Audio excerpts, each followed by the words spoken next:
From censored files to clear evidence, this is Redacted Realms. Horrifying.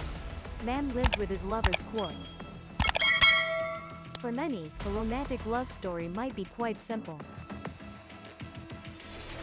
Though from actions that could be simple are also very complex.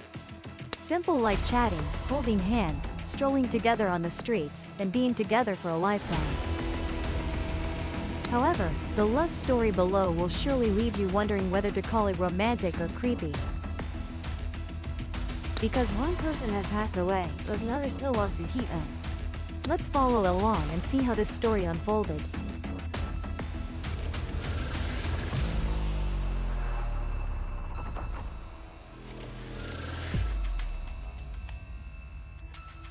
The main character in the story is named John Carthanger, born on February 8, 1877, into a Jewish family in Dresden, Germany. From a young age, he displayed genius qualities. Carr held 9 excellent degrees and had experienced many professions, including shipbuilding engineer and electrical engineer. Since childhood, Carr was haunted by dreams of his ancestors. When Countess Anna Constantina von Korsel frequently appeared in his dreams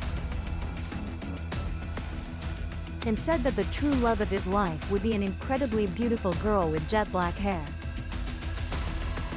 From then on, he decided to search for the muse of his life.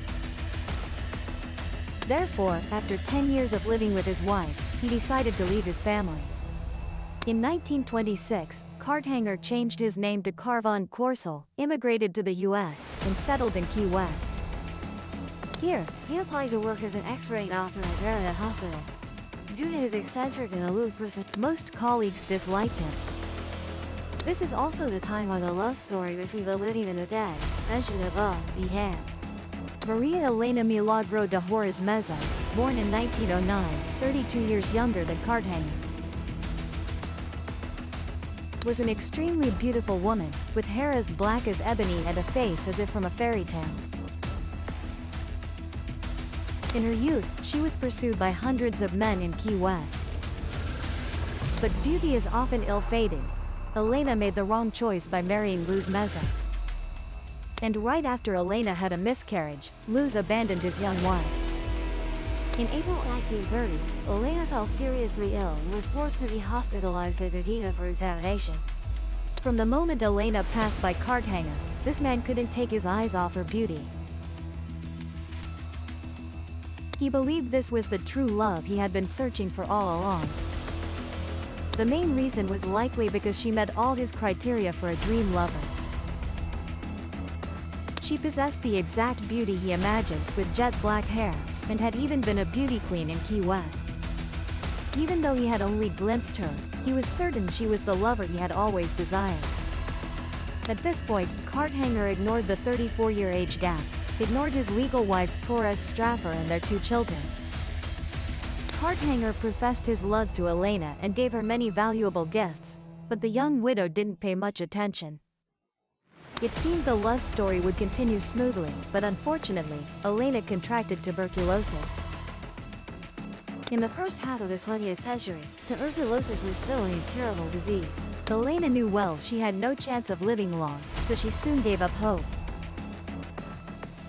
Nevertheless, Carl was determined to save his beloved at any cost.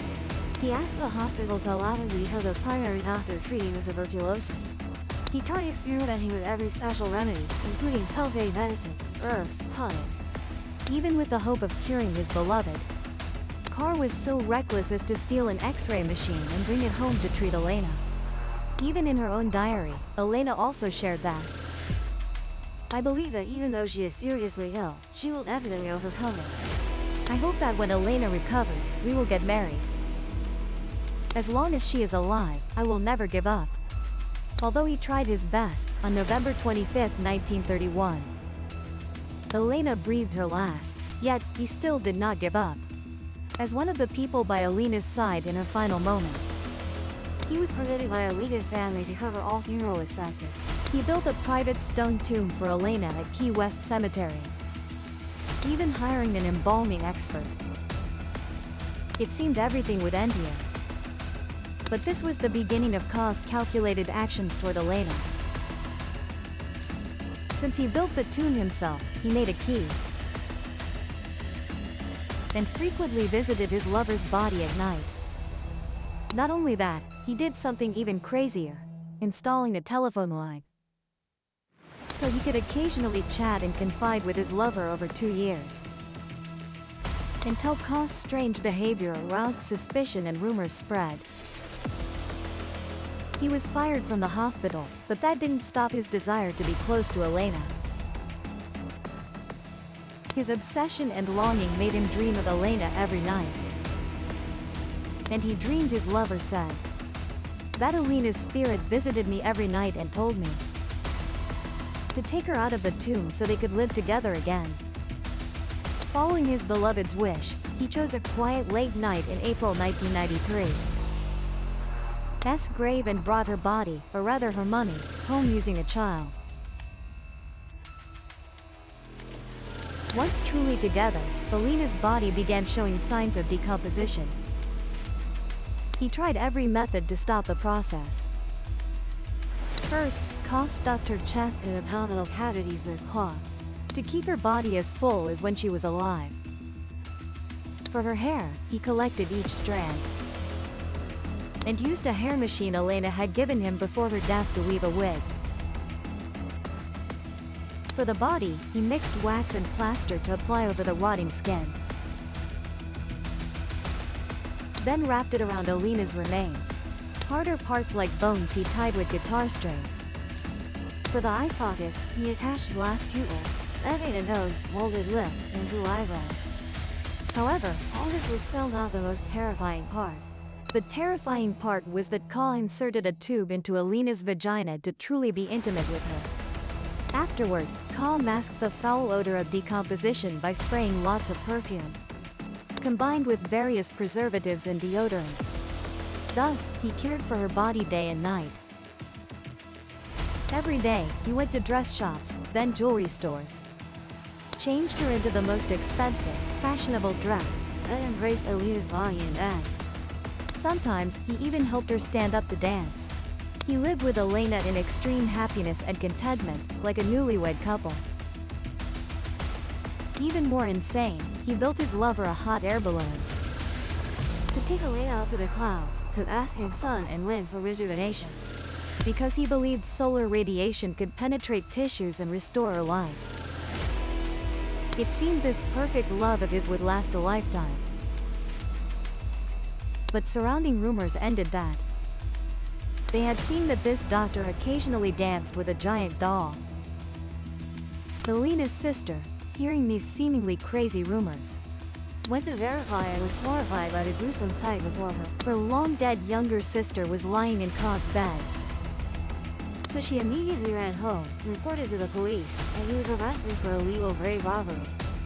After arrest, psychiatrists determined Ka was fully conscious and lucid, enough to distinguish right from wrong in his grave robbery and body desecration.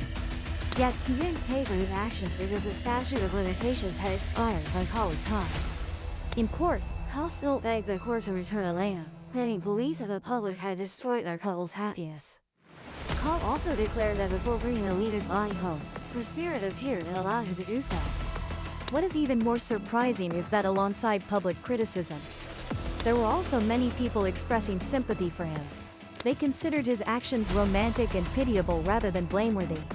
After Ka was released, Elena's body was also returned to her family for a funeral. Due to receiving so much public attention, her body was displayed at a local funeral home, with over 7,000 people coming to see it in person. Even schools let students out early to witness Elena's body. Afterward, she was buried at Key West Cemetery. A witness who saw the body as a child shared that it no longer looked human because it had been reconstructed and decomposed too much. It was the scariest thing I had ever seen. Her face was as pale as a wax figure, or resembled the face of a woman. Her glass eyes looked terrifying. Many nights I would wake up startled, haunted by that image. Asked Cheekbed in The Lover. Ask yourself, with such an appearance, Even if you were your lover, would you dare to get close? After parting with Elena, Cobb and Lowe was constantly tormented and in pain. Then personally used explosives to destroy her tomb, knowing she could never return. His obsession with her drove Cobb increasingly insane. Using plaster to cast a mask of her face and preserve the memory forever. Even building a statue to be with her image eternally. On May 1, 1952, residents in Bosco reported that an old man living alone had died in his home, none other than Cobb. He had died 2 days earlier and was lying peacefully inside a life-size doll, with a plaster mask identical to Alita's on his face, though they could not live together for him. This seemed a satisfying him, lying in the arms of his dream lover. Thus, it can be seen that his love for Elena was truly blind, wasn't it? What do you think about this doctor's actions? Deep sympathy or bizarre fear? Please leave your thoughts below so everyone can know. Thank you for listening. Goodbye and see you again. If this file opened your eyes, subscribe and open the next case.